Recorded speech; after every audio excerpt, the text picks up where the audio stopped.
trust. It's something we don't question when it comes to family. We assume it's unbreakable, that it's a bond no one would dare to cross.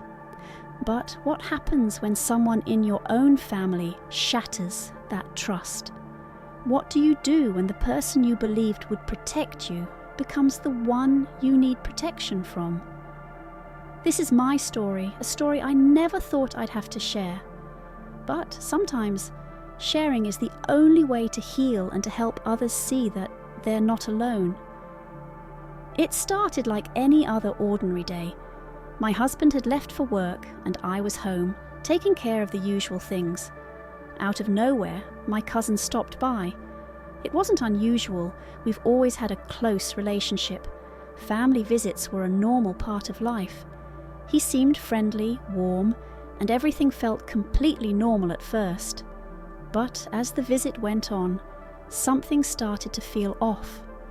It wasn't anything obvious, just little things that didn't sit right. He stayed longer than usual, made comments that felt different. But I ignored it. Why wouldn't I? It was family. I convinced myself I was overthinking. And then it happened. He crossed a line I never thought anyone in my family would even approach. His words were inappropriate, his tone uncomfortable, and suddenly everything felt wrong. I remember standing there, frozen.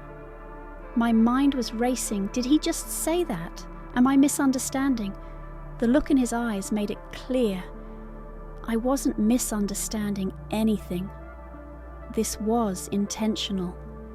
In that moment, my whole perspective on him changed. The person I had trusted so completely had turned into someone I didn't recognize. The worst part? I didn't know what to do. I couldn't move, couldn't speak. I just stood there, feeling a mix of shock, anger, and fear. After he left, I felt like I couldn't breathe. I sat down, trying to make sense of what had just happened. The questions in my head were endless. How could he do this? Why didn't I see it coming? What was I supposed to do now? I didn't know how to react. Part of me wanted to confront him, to scream at him for what he had done. But another part of me felt scared, confused, and unsure of what the consequences would be if I did. I started questioning myself. Did I give him the wrong impression? Was it something I said or did? But then I stopped myself. This wasn't my fault. No one deserves to have their trust betrayed like this, no matter what. Still, it wasn't just about what he did, it was about what it meant. It meant questioning everything I thought I knew about family, about trust, about myself. I'm sharing this because I know I'm not the only one who's been through something like this. If you've ever felt betrayed by someone you trusted deeply, know this: it's not your fault, and you're not alone. Sometimes the hardest thing to do is to speak up, especially when it involves someone close to you. But staying silent only allows the wrong things to continue. If you're in a situation like this, trust your instincts. Speak to someone you trust. Protect yourself, even if it feels hard, because your safety and peace of mind matter more than anything. Family is important, but respect and boundaries are more important. And when those boundaries are crossed, it's okay to stand up for yourself. You deserve that. It started like any other day, one of those days where everything feels routine and predictable. My husband had left early for work, just like he always did, leaving me to handle the quietness of the house. It wasn't unusual for me to enjoy the solitude. I'd sip my tea, plan my day, and feel grateful for the stability of my life. Or at least that's what I thought it was: stable, safe, trustworthy. That afternoon, my cousin showed up unexpectedly. He said he was passing by and thought to check in. It seemed harmless. Why wouldn't it? He was family, someone I'd known my entire life. There was comfort in that familiarity, and knowing that the bonds of blood were supposed to come with a sense of safety. At first, I was even glad he stopped by. It broke the monotony of the day. But as I replay that moment now, I can see what I couldn't see then. There were signs, tiny, almost imperceptible things that hinted something wasn't right. The way his eyes lingered a little too long when I greeted him, the subtle shift in his tone when he spoke. At the time, I dismissed those feelings. I told myself I was overthinking, that it was nothing more than a friendly visit. But there was a voice inside me, faint and uneasy, that I chose to ignore. The conversation started casually, like it always did. He asked how things were, how my husband was, and what I had been up to. It was normal, easy. For a while I forgot about that nagging feeling. I even laughed at one of his jokes, feeling foolish for doubting his intentions. But then, as the minutes passed, the energy in the room shifted. It wasn't sudden, it was gradual, like a shadow creeping in unnoticed. His questions started to feel more personal, his comments edging into territory that didn't feel right. I remember one moment so vividly. He looked at me, smiled in a way that wasn't just friendly, and said something that made my stomach twist. It wasn't overt, it was subtle enough that I could have pretended it didn't mean what I thought it did. But in that moment, I knew. It was like time stopped and everything I thought I knew about him unraveled. I felt frozen, unsure of what to say or do. Should I confront him? Laugh it off? Pretend I didn't hear? My mind raced with questions, but my body stayed still, trapped in the weight of the realization. After he left, the house felt different. The quiet that I had once enjoyed now felt heavy and suffocating. I sat down, trying to process what had just happened. My thoughts were a whirlwind of confusion, anger, and disbelief. How could this happen? How could someone so close to me, someone I trusted so completely, cross a line like that? I replayed every moment of the visit in my head, searching for clues, for signs I might have missed. Had there been something in his tone, his body language that I didn't catch? Had this been building for a while and I was just too blind to see it? Or was it something I had done? Did I somehow give him the wrong impression? That thought, the idea that I might be at fault, was the hardest to shake. It lingered in my mind, gnawing at my confidence. But then, as the days went on and I reflected more deeply, I realized the truth. It wasn't my fault. It wasn't about what I did or didn't do. It was about him, his choices, his actions. No one has the right to cross those boundaries, no matter what. But even knowing that didn't make it easier. The betrayal cut deep, not just because of what he did, but because of who he was. Family is supposed to mean safety, trust, and love. To have that shattered felt like losing a part of myself. It made me question everything, my ability to trust, my instincts, even the relationships I had with other people. The hardest part was deciding what to do next. Do I confront him, tell my husband, stay silent and hope it never happens again? Every option felt heavy with consequences, and I was terrified of making the wrong choice. I didn't want to cause a rift in the family, but I also couldn't let what happened go unaddressed. I spent days in that limbo, caught between fear and anger, sadness and resolve. I kept thinking about how things used to be, about the memories we shared as a family, and it only made the betrayal feel sharper. But in the midst of all that pain, a new feeling began to emerge: determination. I realized that staying silent would only give him power. It would allow him to think what he did was okay, that he could get away with it, and more importantly, it would mean betraying myself, my values, my sense of self-worth. Speaking up wasn't just about confronting him, it was about reclaiming my voice, my strength. As I sit here now, sharing this story, I feel the weight of everything that happened. It's not something that goes away overnight. The pain, the anger, the questions, they linger. But so does the strength I found in the aftermath. The strength to stand up for myself, to set boundaries, to protect the trust I have in myself and the people who truly deserve it.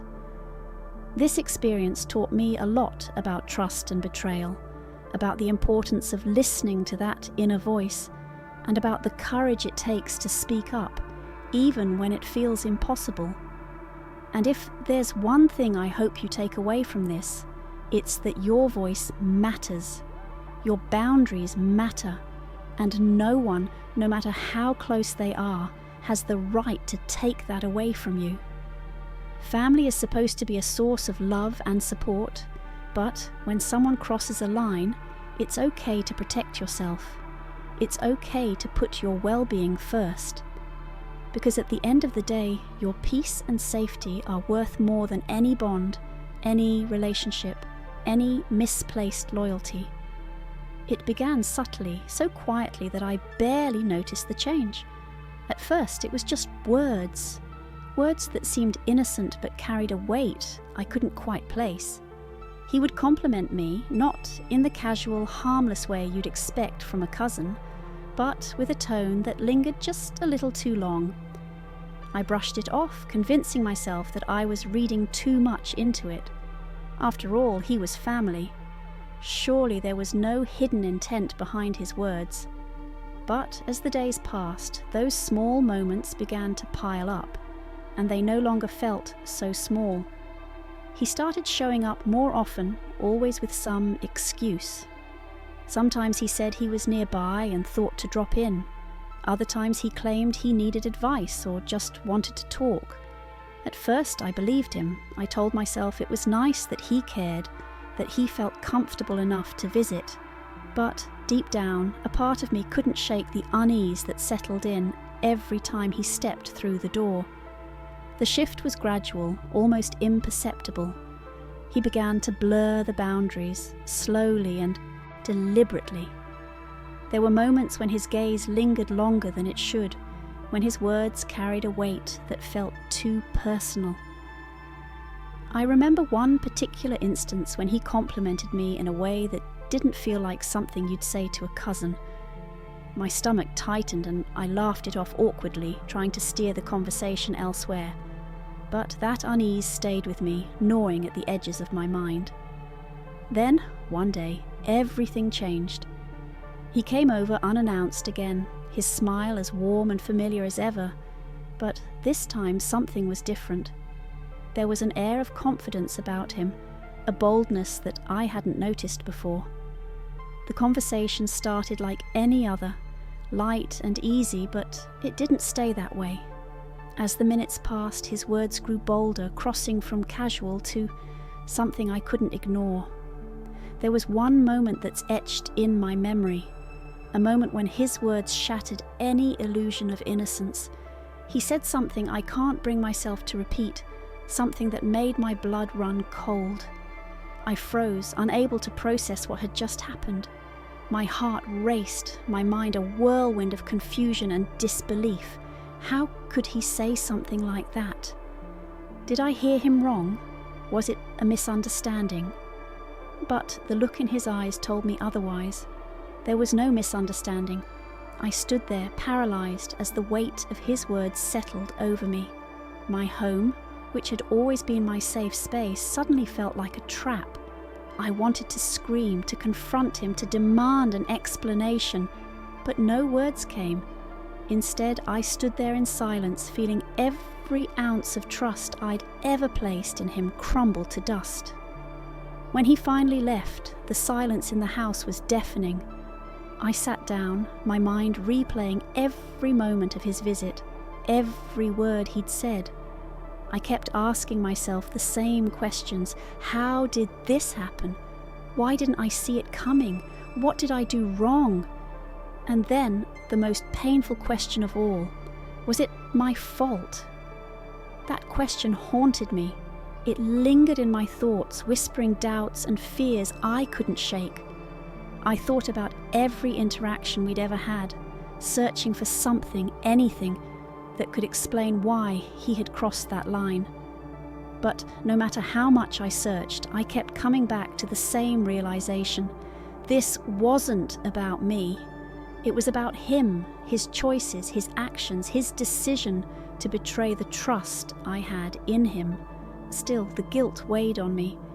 I wondered if I had said something to encourage him, if I had somehow given him the wrong impression. But then I stopped myself. Number this wasn't my fault. No one deserves to have their boundaries crossed, no matter what. No one has the right to make you feel unsafe in your own home. The betrayal cut deeper than I could have imagined. It wasn't just about what he said or did.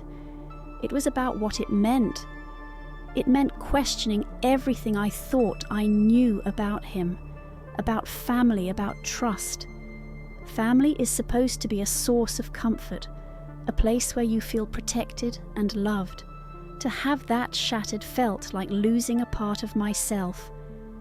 In the days that followed, I wrestled with what to do. Should I confront him, tell my husband, stay silent and hope it never happened again? Each option felt heavy with consequences, and I didn't know which path to take.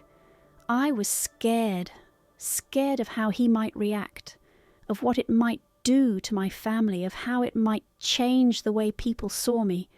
But more than fear, I felt anger. Anger at him for what he had done, for putting me in this position. Anger at myself for not speaking up in the moment, for letting him walk away without consequences. That anger burned inside me, fueling a determination I didn't know I had. I realized that staying silent wasn't an option. Silence would only give him power, allowing him to think that what he did was acceptable. And more than that, it would mean betraying myself. Speaking up wasn't just about confronting him. It was about reclaiming my voice, my sense of safety, my strength. As I sit here now, sharing this story, I still feel the weight of everything that happened. The pain, the anger, the confusion. They're all still there. But so is something else. A sense of resilience I didn't know I had.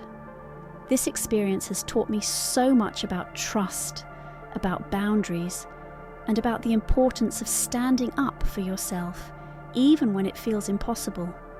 If there's one thing I've learned, it's this.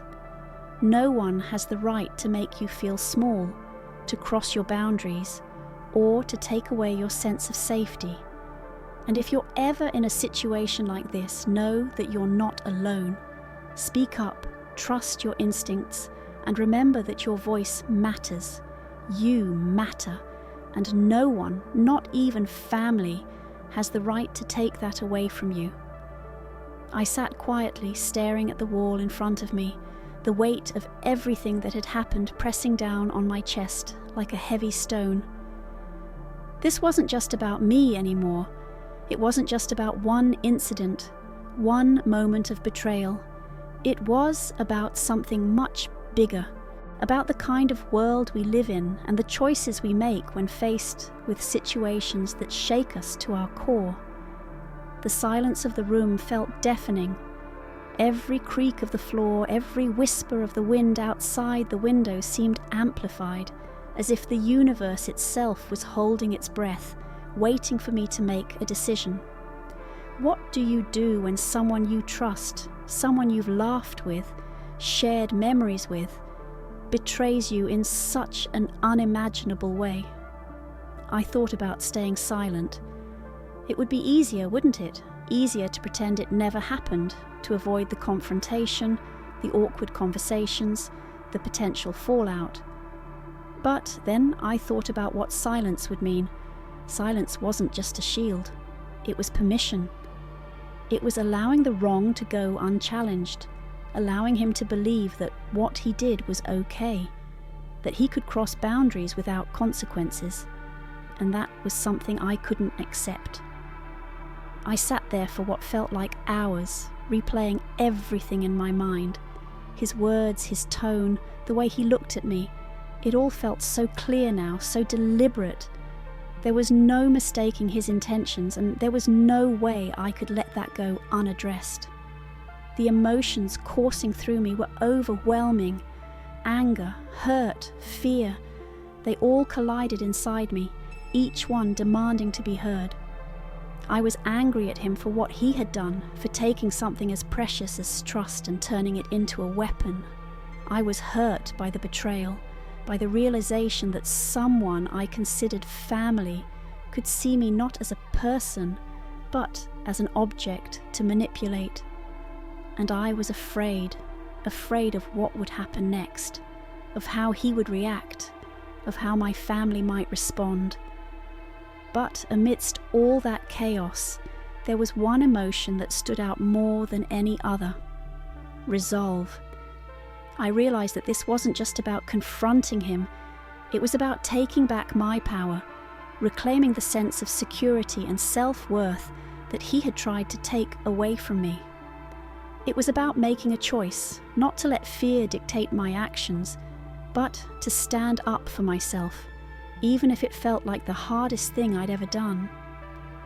I thought about the countless others who might have faced similar situations, people who might have stayed silent because they felt they had no choice. And I knew that by speaking up, I wasn't just standing up for myself, I was standing up for them too. For anyone who has ever been made to feel small, powerless, or unworthy. This isn't an easy story to share. Even now, as I say these words, I feel the weight of them in my chest. But I know that sharing it is important, because sometimes the things that are hardest to say are the things that need to be said the most. If you're listening to this and you've ever felt the way I did that day, if you've ever had someone cross a line and leave you questioning everything, know that you're not alone. You are not at fault, and you do not have to carry the burden of someone else's wrong actions. Trust is a fragile thing, and once it's broken, it can feel impossible to repair. But what I've learned is that trust in yourself is even more important. Trust your instincts, your boundaries, your worth. Trust that you deserve to be treated with respect, no matter who the other person is. I know it's not easy. Speaking up, setting boundaries, confronting someone, it's terrifying. But the alternative, staying silent, comes with its own cost.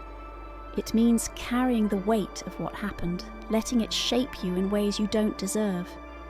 By sharing this, I hope to encourage someone, anyone, to find their voice, to take a step toward reclaiming their power.